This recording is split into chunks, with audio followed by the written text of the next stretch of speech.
All right, welcome back, everybody, to my next video. This is the first step in the silk press process, and this is the blow dry, the most important step, if you ask me.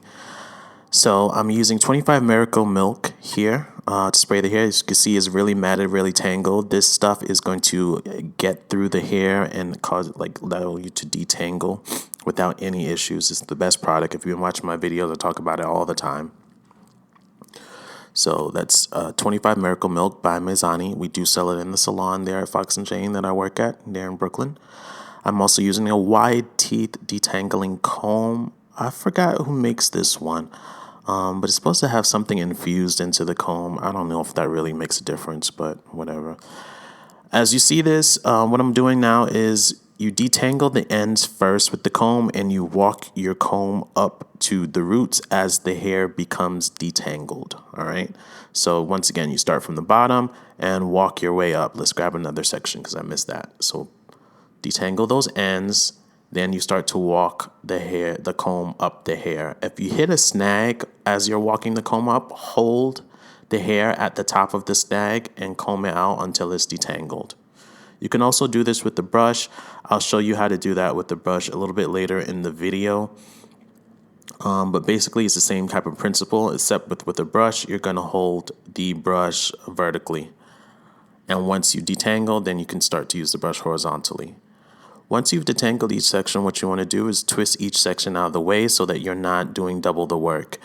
In order to get your twist to hold, you're going to do one twist clockwise and the other twist counterclockwise so that they'll lock together, and that way it'll stop it from slipping. If you have a larger section that you're trying to do the twist on, like this one, for example, as you can see, I'm turning one counterclockwise, one clockwise. That's going to hold. If the section is too big, it might still start to slip a little bit, and I'm going to show you how to how to hold that. See, so it's detangling right there. What you do is take your comb, back comb a little bit, it'll make it stay.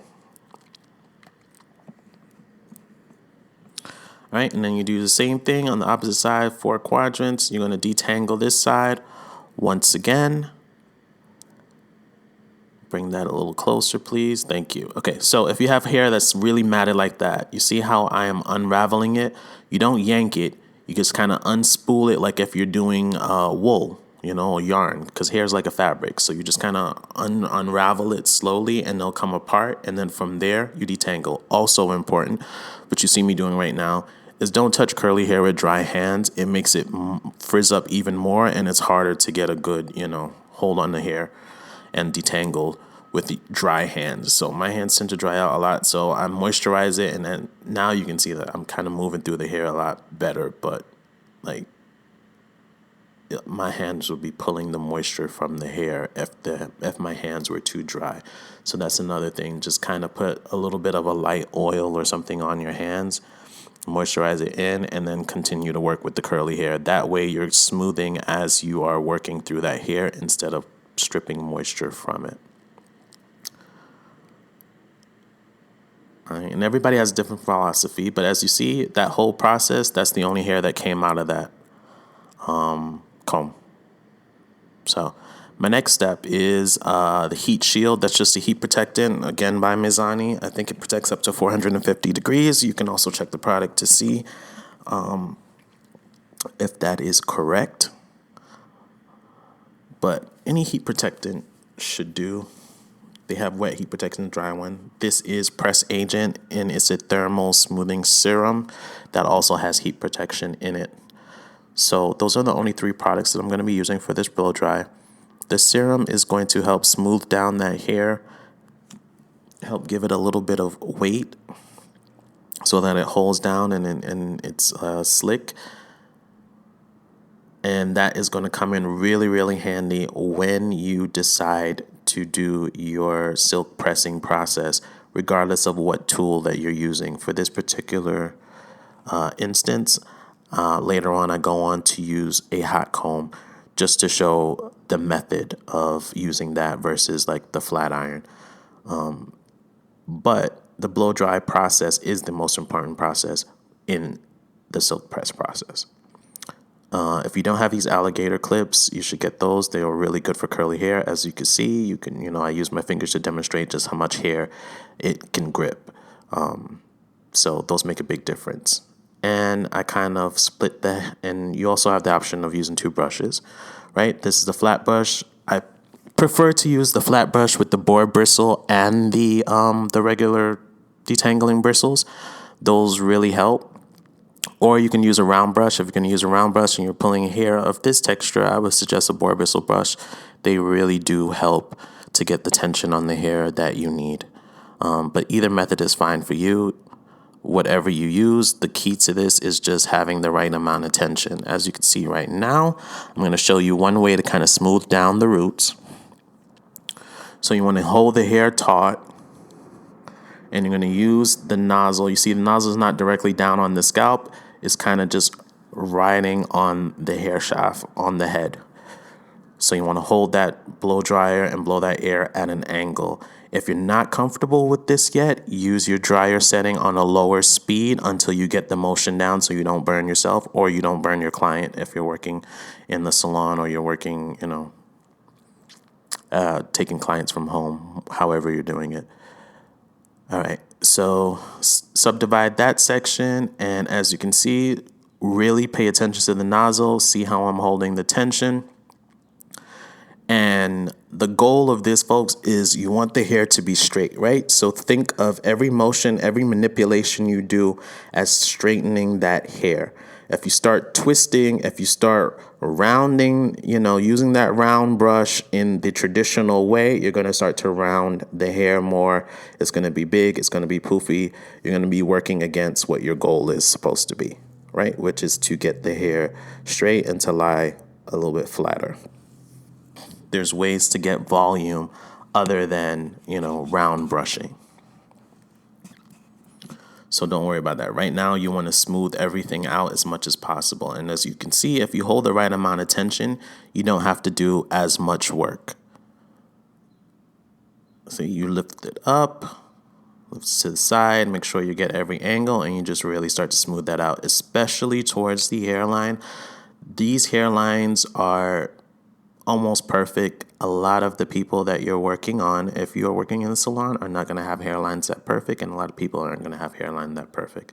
We have like recession areas, smaller baby hairs. Sometimes they may have color treated hair where there's breakage in the front. So you really want to take your time on those edges and really just smooth them out as much as you can.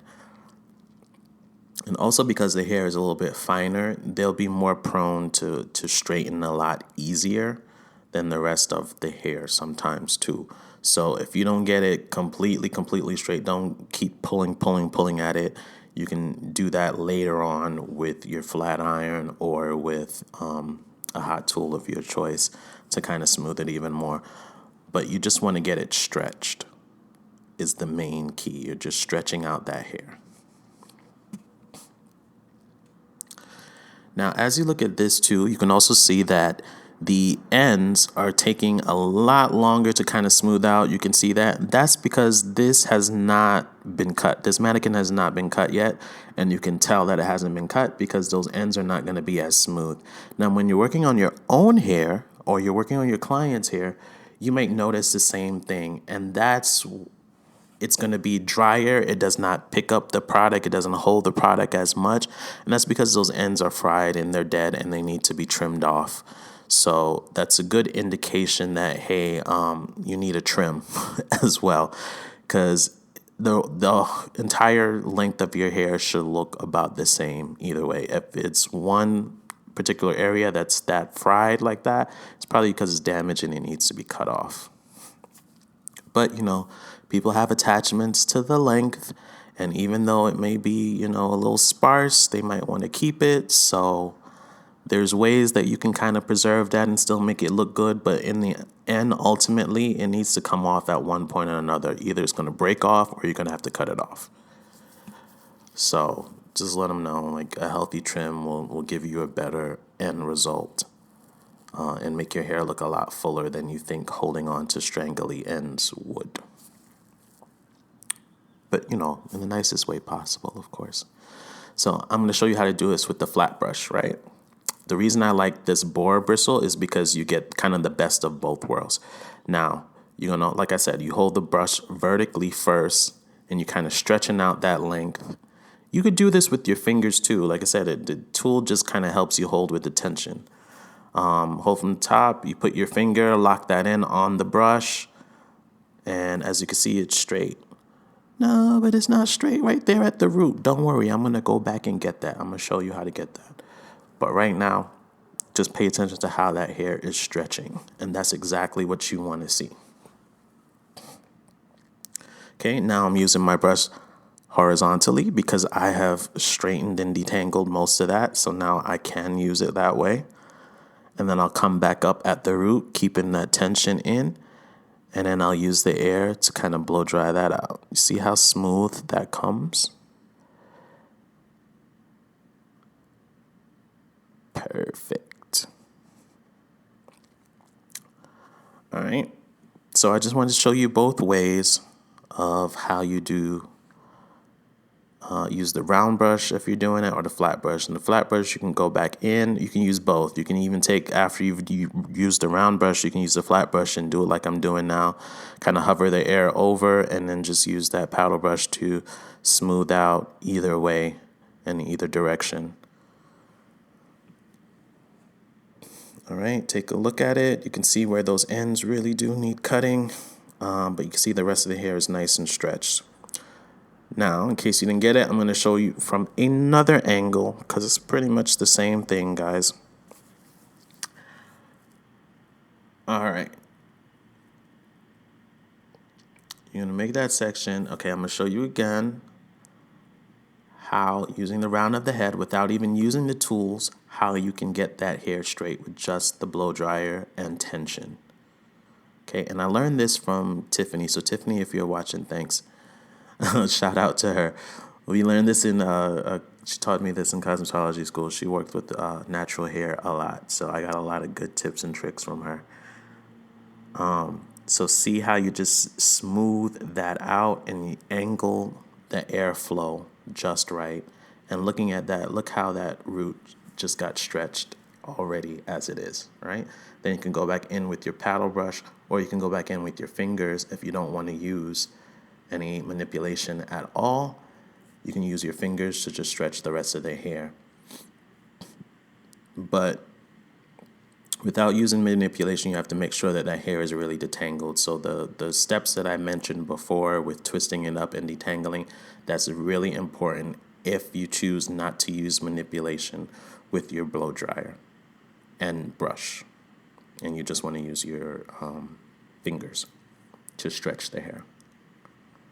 Okay, so it's all up to you. There's all different methods. There's no right or wrong. Each has a purpose. It's all preference, and and the hair and what it can do and what it can't do.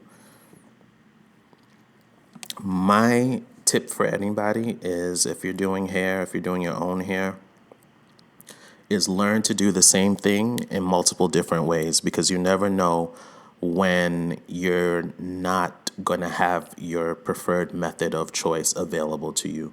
So I've learned how to round brush. I've learned how to get the same results with different tools.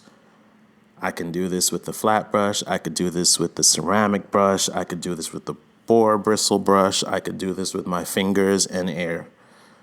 And that's the things that you want to practice on if you want to be a very versatile stylist, and if you want to say that you can work with any hair type, which I am proud to say that I can work with any hair type.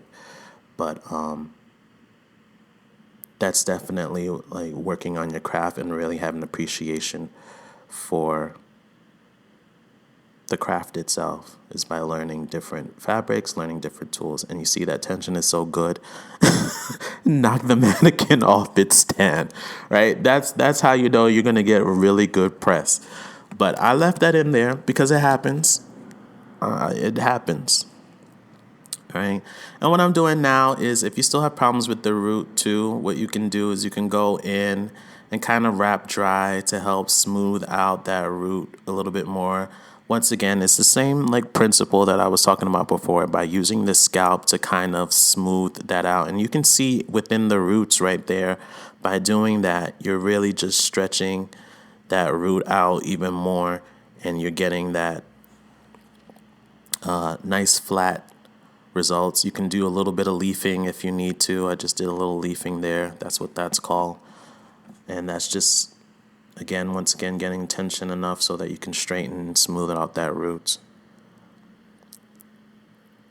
Now, this whole video itself probably was about 35 minutes that I had to speed up. So this sped up in real time. It should take you about the same time this video takes to actually do this.